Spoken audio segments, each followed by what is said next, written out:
Okay, so the question is how do I stop believing I am separate?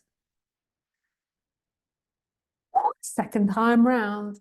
So first of all, what I want to say, which I've already said before, but to those of you listening now for the first time won't have heard that, is that non-duality isn't therapy. And this often gets muddled up. Non-duality is taught as therapy, which isn't a criticism of people doing that, and I've done that in the past. It's just not therapy. Non-duality is different from that. It's pointing beyond the person. So it's not pointing to fixing the person, it's pointing to beyond the person. And the way in which I currently like to speak is more like my talks are a meditation. It's not that my talks are here designed to give you intellectual clarity, or they might do. They might give intellectual clarity, but that's not the purpose of them. The purpose of them is not to feed your mind, it's not to give you more ideas or more clarity about you and your problems and your enlightenment and your spiritual journey. It's a calling back to what you are now. So it's like a live meditation of seeing and watching and feeling going beyond the mind, I suppose. Yeah. So sometimes when you see me answer people's questions, you might think, but you could help them. You could say this, and other teachers say that, and if they release this, it would be helpful for them. So you could, I can understand that people might look at it like that, but actually,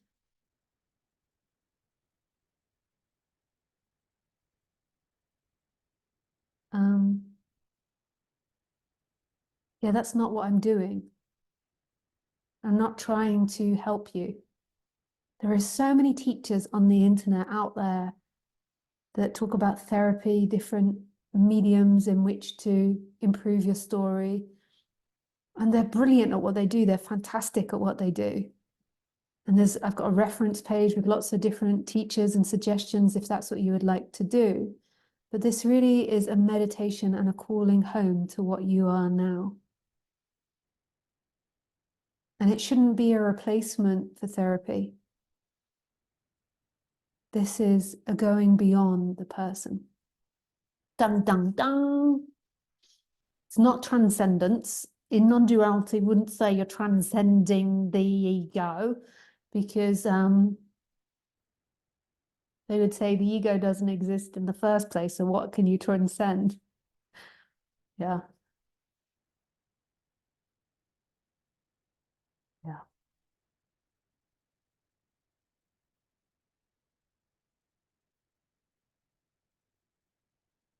So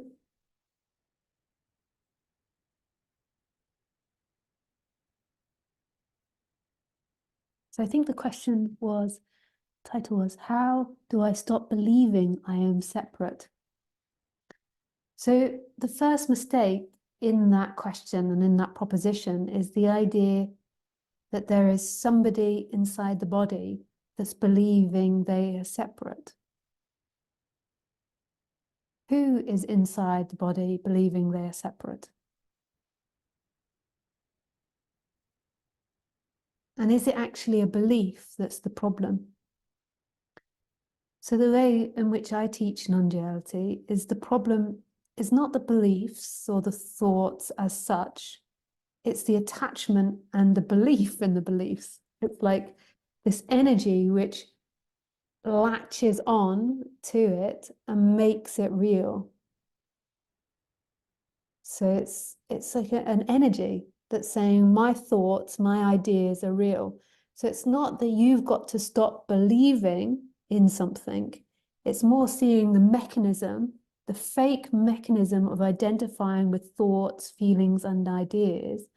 So the seeing through of that and the seeing who you truly are, which is beyond everything that comes and goes, all thoughts, ideas, and positions.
So who is it that's experiencing now? So it's not trying to break the one that believes I am separate. It's the recognition of who is experiencing now.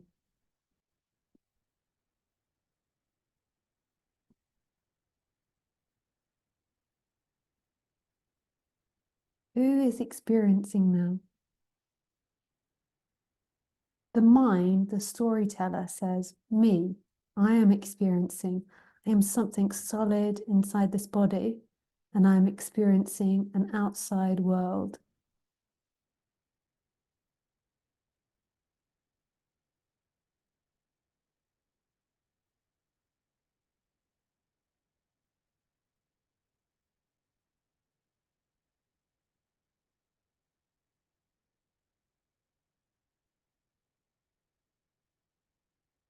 And I am a subject that's in relationship to the outside world.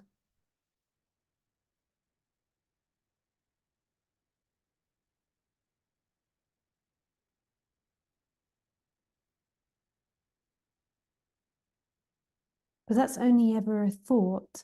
An identification with a thought. When there's a coming back to experiencing right now, right here, there isn't actually somebody experiencing something.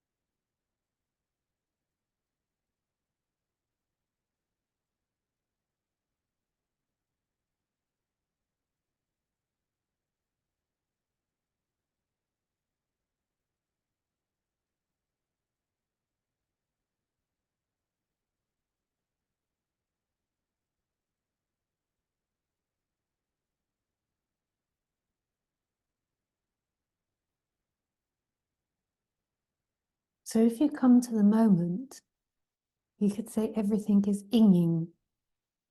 There is hearing, seeing, feeling, but there's not anything that sees or hears or feels. And this is your direct experience. This isn't something in which you need to be told about, and that you need to learn as an intellectual concept. Concepts can be helpful because it stops the mind going off in crazy directions.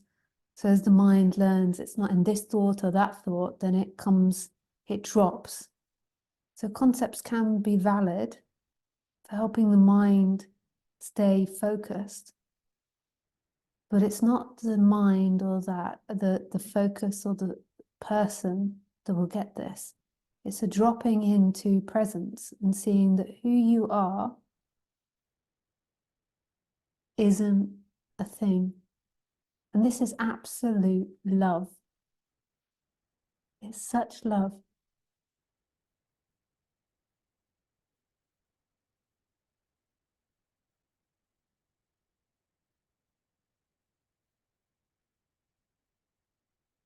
This is love. When there isn't separation, your essence is seen as love. Separation, my teacher used to call it, is like hate. Like it separates you from everything, and it's like the opposite to love. I mean, I think that's a bit strong, but I liked him saying it so strongly because, it really made me see, when I'm in my thoughts, it's when there was an identification, it's always a me and other, me versus other. And it has a sensation, an experience of being incomplete. And through its incompleteness, it tries to then squeeze out its completeness from other things. So rather than truly loving the sunset or the dog or the lover or the tree or the person, it's trying to squeeze out its completion from that. And you can see in a really extreme way that is a form of hate.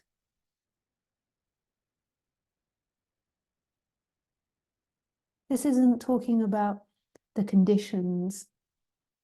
See, this is where it's confusing. This isn't talking about your psychology. So the psychology on the human level, in a way, you could say is in conditions. Like if I had a partner that was completely abusive, there would be a walking away from the partner.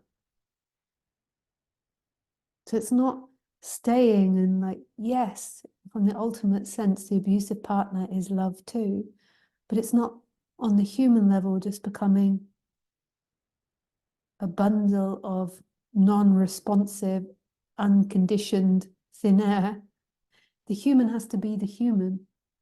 It's talking about that which is beyond the human, and that which is beyond the human is unconditioned love, and its movement from the attention to being the person to back to who you truly are, which is the unconditioned love. And this does affect the person, but that's after the fact. The effects are after the fact. So you can, look and deal with that after the effect. What that's like on the human level. It doesn't make you perfect. You can ask Khaleesi and you can ask my partner how imperfect I am.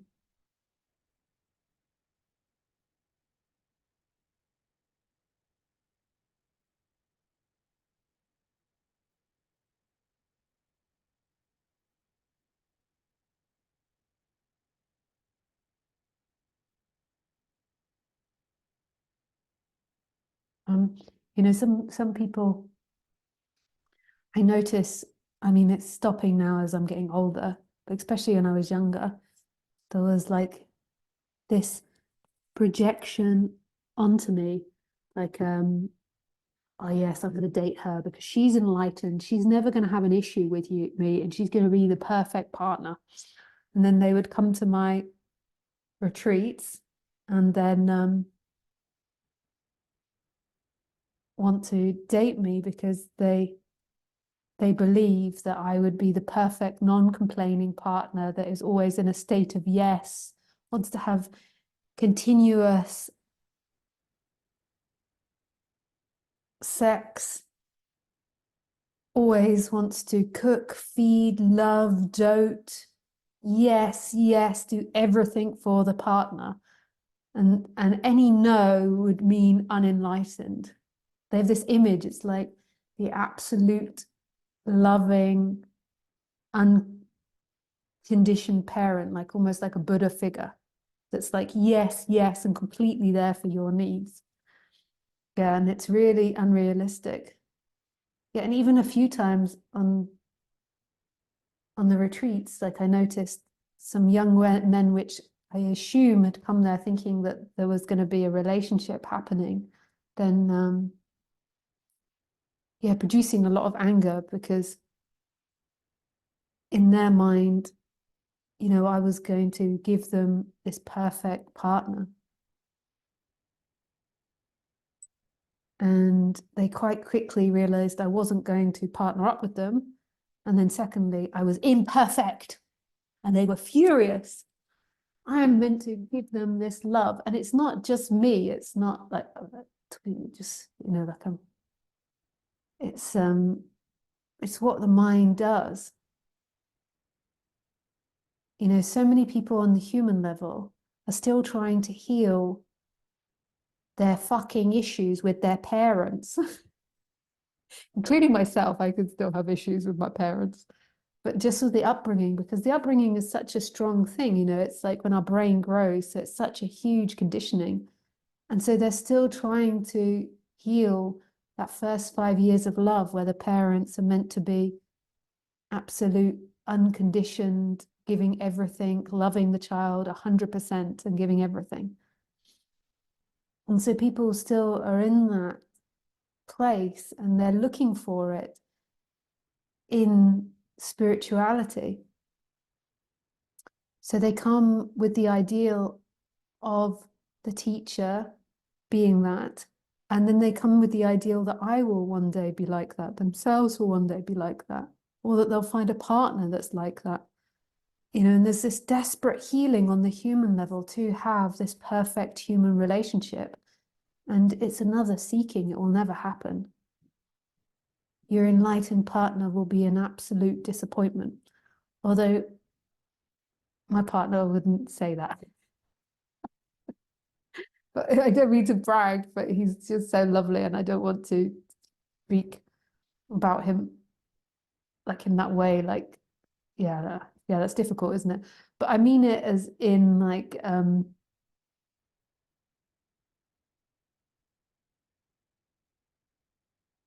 he's not, yeah, I mean, this is complex. So if we take out my partner who actually doesn't think that I'm an absolute disappointment, but in general, it is disappointing when you come from that place because it's a new seeking.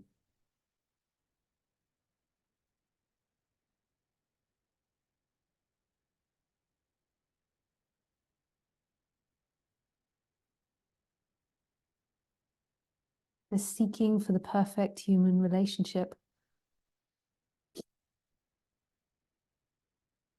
It stems into everything. It stems into the way that you see society, the way that you relate to your colleagues, the way you relate to the outside world. And a lot of people feel bereft that they haven't been treated well enough in society. They haven't really got their needs fulfilled. So they come into non-duality and project it on that. But you're not going deep enough. It's an illusory projection of this perfect person, this perfect society. If we all do wake up as a society and we do have this really amazing society, let that come. That's not now. Come to what's now. And normally it's a seeking and an avoidance of heartache, of that little child that wasn't loved enough, seen enough, appreciated enough, that was love from a needy place, love from an insecure place.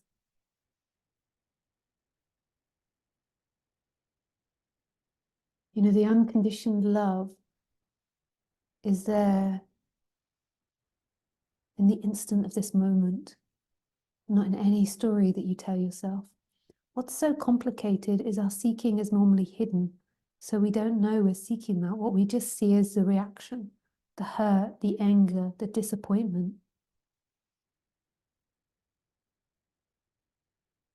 the projection. They're bad, me are bad.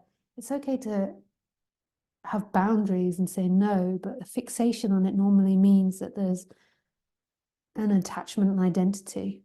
There can be a like no to someone and walking away, that's not for me, and then leaving it there.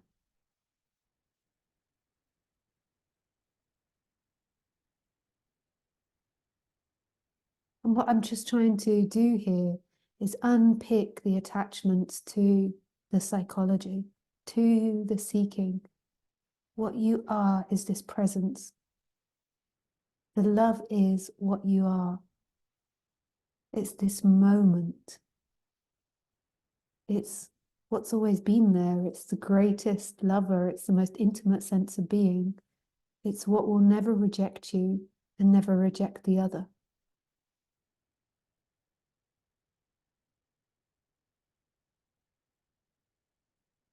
So that's so confusing because then you think that's an action, but that's not an action. That's not an action of someone not rejecting. In the last 12 years since I've been a teacher, I had to reject so many people. You know, when you're put in the limelight, you have to generate even firmer boundaries because more people want something from you. It's the same in anything, you know, if you do well in business or if you, you know, are popular at school or something, the more that you stand above the crowd, the more other people want something from you. So there has to be firmer boundaries. So it's not that. It's not about a personal thing of rejecting or not rejecting. It's defining the place which isn't rejecting. Right now, what is it that loves unconditionally? Right here.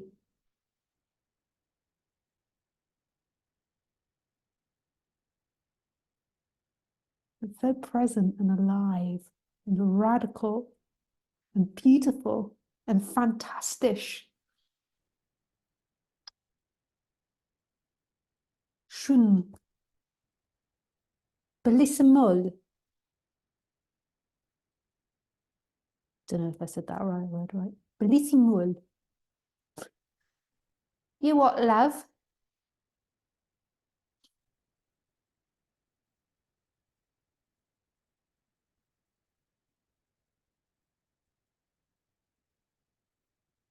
So right now, you look for love in the story, in a projection in your mind, but the love is what moves your arm. Love is what makes the heart beat, the breathing, the speaking happening, the hearing happening. Love is. So you're around the family and they're yakking. And love is the very instant of it. Then the mind and the thoughts go into story and there's rejection. The body has experiences and then there's rejection, which is okay. I'm not saying don't reject. You know, some people are super toxic. Some families are super toxic. And I have the suspicion that families getting more toxic because I think that weirdly, parenting is getting worse. Even though we're becoming more educated, I think parenting is becoming worse. So I think there's going to be more insecure attachment and therefore then the families will become more toxic. I don't know though. I don't know, mean with these things, you know, don't take anything that I say as a truth. Even though I'm incredibly wise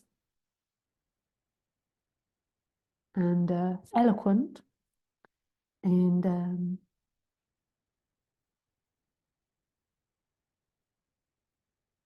bulldozing you all with magnanimous insights, I wouldn't take it as a truth because, you know, words come and go, ideas come and go. You know, find your truth of who you are, and then you'll find a more balanced and flow expression of your humanness. You know, when you find who you truly are, then the person will flow more easily. You'll go more into the flow state rather than the heady mental state that's seeking and avoiding and attaching.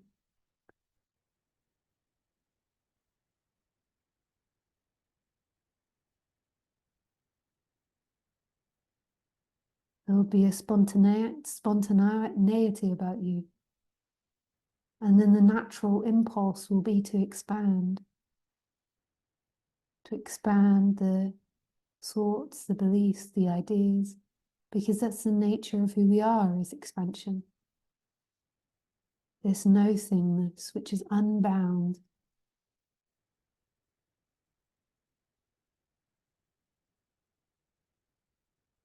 If you find that you want to do a practice this is just talking about non-duality. I'm not talking about psychology. Like, I'm totally into doing different therapies. You can find that on my reference page on my website. But if we come to non-duality, if you feel like you need to do a practice, then the practices I recommend is putting the attention into the I am, or if you don't like I am, to presence consciousness, which are all really the same thing. But, you know, one sock doesn't fit everybody. Although the big socks do tend to fit the small feet, even if they are baggy.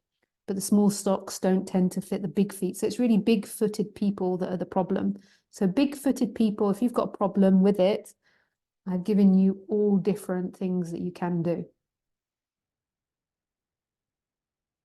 My friend, they say, I love it when they say, it's their teacher, and they're like, put awareness in awareness.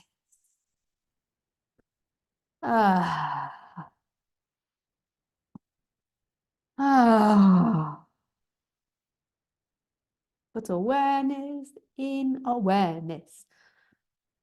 Oh. Yes.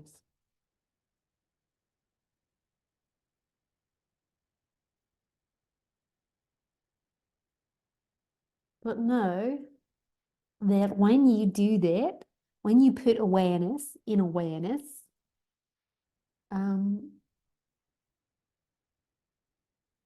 it's not actually really prescription. It's a description of something that can happen because there's not really a doer.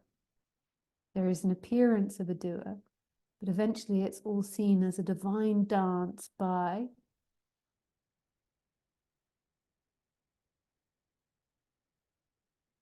beingness, life, love. So there isn't me as Lisa that's moving the arm. There isn't me, Lisa, that's doing the speaking. There isn't Khaleesi, DC doing the farting. It's a happening. It's a happening. It's a happening. So this practice is a happening. And what's so beautiful about this practice is that, you know, you practice the practice and it breaks off, you know, these big elongated stories. So it's, but then it sort of dissolves everything, and then there's nobody practicing, or there's nobody sitting there watching awareness. It's just there, awareness. But if you've got seeking issues and lots of emotional pain, then go and do some psychological work or body work. There's so much out there for you. And that's, you know, don't, what's that saying?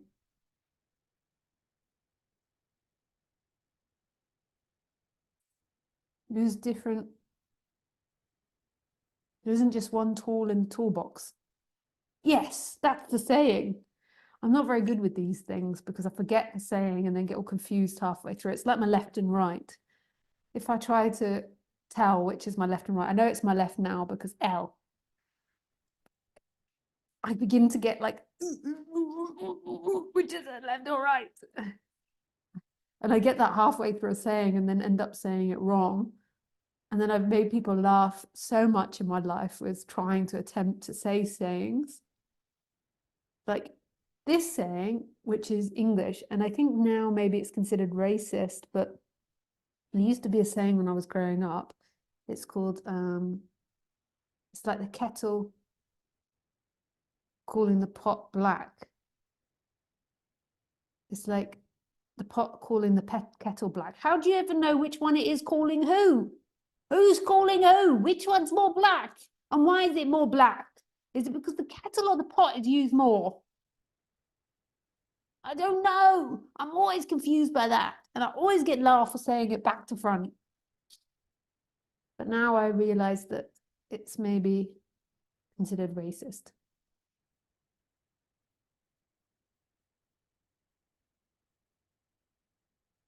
I don't know if it is considered racist or not, but I could see that it could be.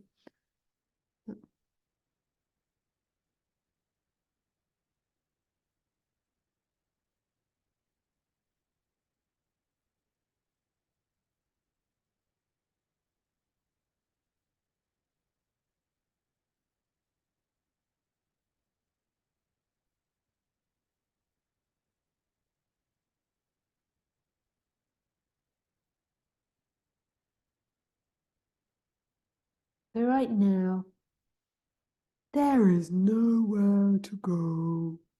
Nothing to do. That is just me channeling the present moment. Nothing to do. I'm not going to say I'm joking anymore. You can just think I'm mad, you know, because I do have a bit of a like, what's that called? Vivid imagination, would we call it that? Playful imagination. And so people that are culturally different from me, I don't know what culture I am. I've lived in so many different freaking countries, but I did grow up English and my mum was a Londoner, very specific, and my dad was a Scot. So that was identity confusing because then they sent me to a private school and my mum was from a very poor family. My dad's from upper class Scotland, all these different accents. I didn't know what I was, coming or going. I speak with my mum, I go more like her, where she grew up, mum's family. I go to my dad's and then a more posh, but in a Scottish way. All confusing, you know, these things, very confusing. Don't know. So anyway, the point is that I'm not going to say when I'm joking anymore, so you can just think I'm mad.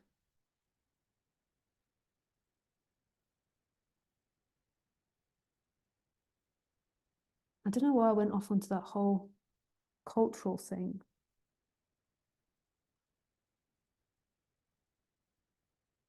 What was that about? Anyway, yes, I have got a vivid imagination, and then I suppose I've got a very weird English humor, you know, like a bit of a Monty Python-y, Ricky Gervais kind of mix humor. And then living in all these different countries and having a dad that's Scottish and a mum that's from very poor working class London, you know, it got a bit all muddled up, to be honest with you. And I'm not going to say it anymore. So you're going to have to work out when I'm joking or not.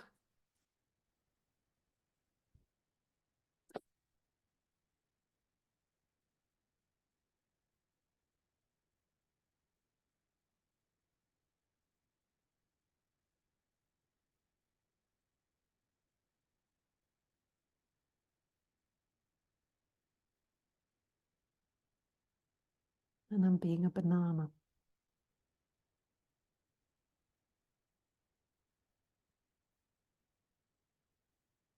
So anyway, all of that,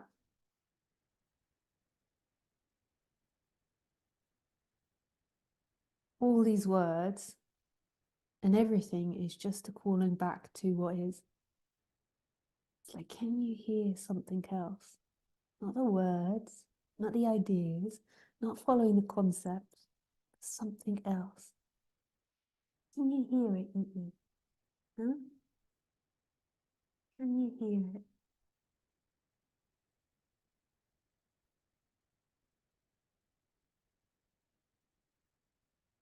She can.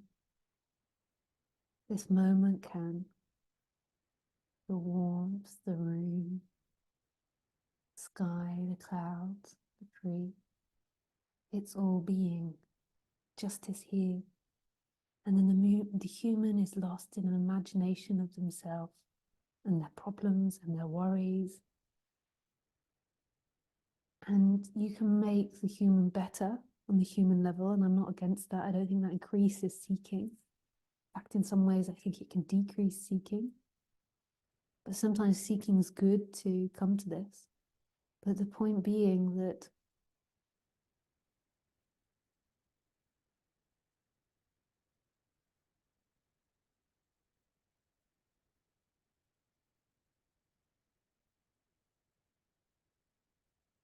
yeah, I forgot what I started that with. This is it. This is the freedom. This is the answer to all of your problems. Not individual problems like the electricity doubling, tripling, 10 timesing. Talking about the bigger, broader problem. Completeness of what you are.